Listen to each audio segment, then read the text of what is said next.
Você confiaria sua vida a uma mulher que parece perfeita? Porque 3 homens ricos fizeram exatamente isso, e nenhum deles sobreviveu para contar a história. Essa é a história da mulher que ficou conhecida como a Viúva Negra.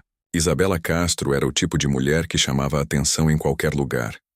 Bonita, elegante, educada e extremamente charmosa. Mas por trás daquele sorriso delicado existia algo que ninguém imaginava. Isabela frequentava eventos de luxo, festas da alta sociedade e encontros exclusivos. Lugares onde empresários milionários, políticos influentes e grandes nomes do mercado se reuniam. Mas ela não estava ali por diversão. Isabela estava caçando, e suas vítimas tinham um perfil muito específico. Homens ricos, bem-sucedidos, viúvos, ou solteirões solitários que já tinham desistido do amor. Antes de aparecer em qualquer evento, Isabela fazia algo essencial. Ela estudava sua vítima. Pesquisava a vida do homem, seus gostos, hobbies, rotina. Sabia exatamente o que dizer, quando falar e quando apenas escutar. E assim, fazia com que aqueles homens acreditassem ter encontrado algo raro. O amor. O que eles não sabiam era que suas vidas estavam prestes a se transformar em um verdadeiro inferno. Primeira vítima. A primeira vítima foi Paulo Emílio, um dos empresários mais ricos do país. Fundador de um grande grupo financeiro com mais de 10 empresas no mercado. Quando conheceu Isabela, Paulo ficou completamente encantado. Ela parecia perfeita, carinhosa, atenciosa, sempre presente. O relacionamento evoluiu rapidamente. Em menos de 1 ano, eles se casaram. Mas poucos meses depois do casamento, algo estranho começou a acontecer. Paulo Emílio, que sempre foi um homem saudável, começou a adoecer. Primeiro vieram os sintomas leves. Depois a fraqueza. Depois o corpo começou a definhar. Ele passou pelos melhores médicos, fez exames, tomografias, testes laboratoriais, mas os resultados sempre eram os mesmos. Tudo parecia normal. Os médicos falavam em uma doença rara, um mistério. E pouco tempo depois, Paulo Emílio morreu. Sem explicação, sem diagnóstico, sem suspeitos. Isabela Castro herdou uma grande parte de sua fortuna. E então, desapareceu da sociedade por alguns anos. Segunda vítima. Anos depois, em uma festa na casa do governador do Rio de Janeiro, Isabela reapareceu. E naquela mesma noite, encontrou sua próxima vítima, Homero Santini, deputado influente, empresário do ramo imobiliário e dono de várias construtoras. Viúvo há muitos anos, quando viu Isabela, foi paixão imediata. Os dois começaram a namorar. Logo estavam juntos em eventos sociais, jantares e encontros públicos. Homero adorava exibir Isabela, como se ela fosse um troféu. Pouco tempo depois, eles se casaram.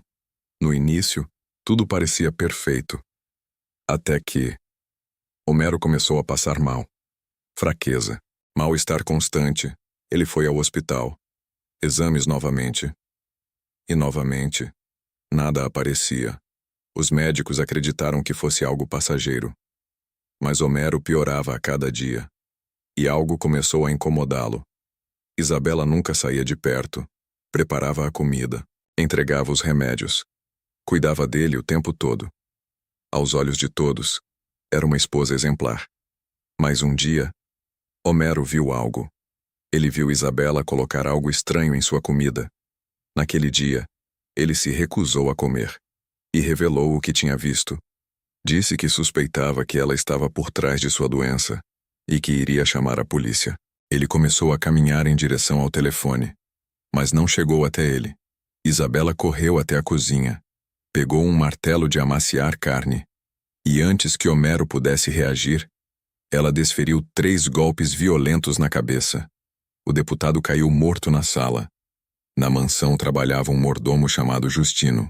Isabela o chamou, mostrou o corpo e disse que precisava de ajuda. Justino respondeu com frieza: "Senhora, por uma pequena quantia em dinheiro, eu me livro desse corpo, E assim aconteceu. O corpo desapareceu, sem corpo, sem provas, sem crime.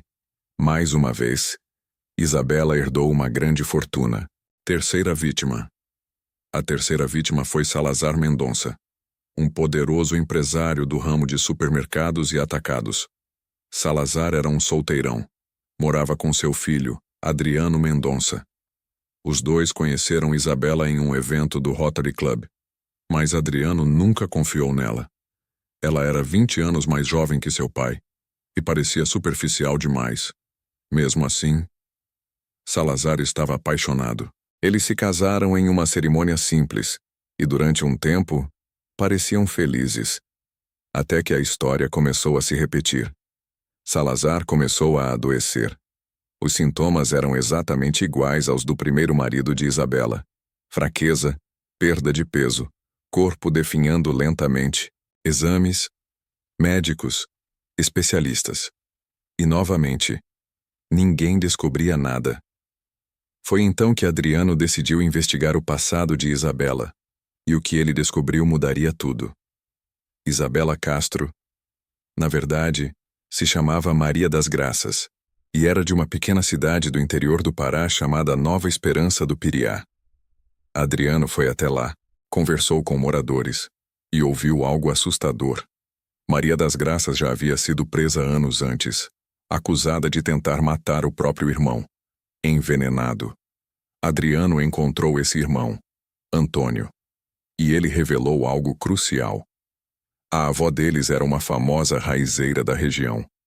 Conhecia ervas e venenos naturais extremamente raros, e havia ensinado tudo para Maria das Graças.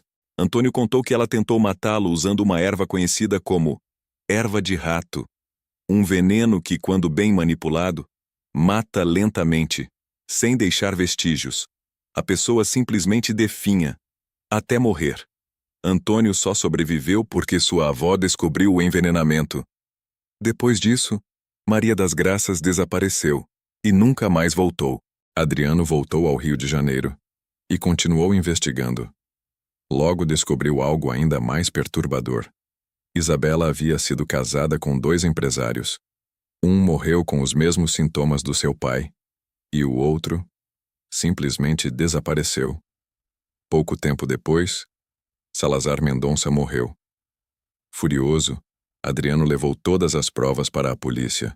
Os investigadores perceberam um padrão e decidiram interrogar novamente os funcionários da mansão de Homero Santini. Durante o interrogatório, o mordomo Justino entrou em contradição. Pressionado, ele desabou, chorando, confessou tudo.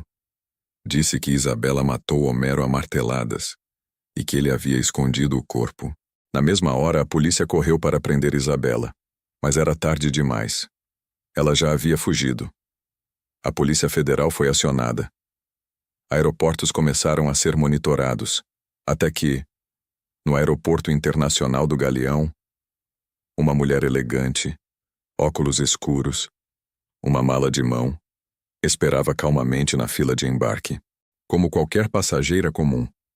Mas quando os agentes se aproximaram, deram voz de prisão. E ali terminava a fuga de uma das assassinas mais frias da história. O caso ficou conhecido em todo o país como o caso da Viúva Negra. Mas existe algo que até hoje intriga os investigadores. Quantas vítimas realmente existiram? Porque muitos acreditam que aqueles 3 homens podem não ter sido os únicos. Agora eu quero saber de você. Você acha que Isabela agiu sozinha? Ou será que alguém ajudou a construir a lenda da Viúva Negra? Conta aqui nos comentários, curta e se inscreva no canal Oliveira History.